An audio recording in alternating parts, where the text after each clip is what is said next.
All right, so what do you think about globalism, sir? We're on Ohio State campus right now. So I think it's been good for efficiency. It's been bad for income inequality. We got to figure out how to keep the flows about even. The ebb and flow of central banks. How does that work? Ebb and flow eventually. You're beyond that beyond what I think about. Is that sort of like Keynesian economics theory? No. You just balance of payments. I mean, we got to make what we need here. We gotta. Balance the books, Balance guys. the books. And Balance what the about books. diversifying portfolios? Because the Federal Reserve note is like worthless now, right? It's like, and they're the global hegemonic sort of empire, if you will, where they can just sort of print money out of thin air, and then we have to pay interest on the debt accumulated.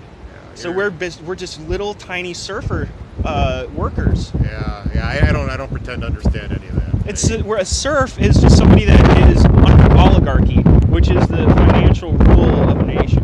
Where we have oligarchs, guys, and look at the American flag. It's got barbed wire on it. Look at that.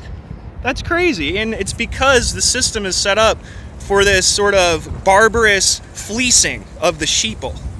I think that taxation without representation is unconstitutional, and that's what they're doing by charging us interest on a debt accumulated that's loaned to the Treasury. Okay, here's my take. There's a lot to worry about here, but overall, we're better off than we used to be. People are living better. Wealth isn't distributed quite right. But do you know about the hunger problem in the world? Oh yeah, there's a big hunger, but a lot of people have left poverty. Way more people have left poverty than have entered it. Like the IMF loaning these small countries, a bunch of money that they can never pay back on purpose to put them into this sort of financial tyranny that they can never get themselves out of, like a debtor slave. That might happen. I don't think that's quite intentional. That's not. It's not intentional. It's not.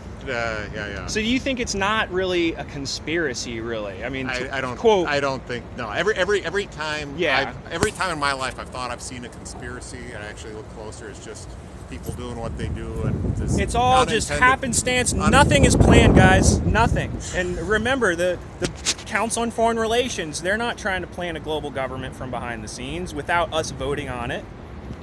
I don't think they're smart enough to work that out. The Royal Institute of International Affairs admits that they want to create a global superstate, like George Bush's, quote, New World Order. Remember his 1992 speech on 9/11?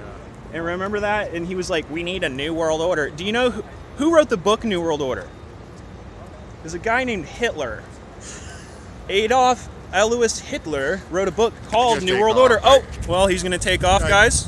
It was a very nice conversation. So don't read that book that Hitler wrote, because George Bush, he thinks it's a good idea to grab women by the behind and everything else. The front too. No. You don't want to be like George Bush, man. You don't. You're not. Trust me. The guy is evil. He worships Moloch at Bohemian Grove and everything. Have a good day. All right, that was fun.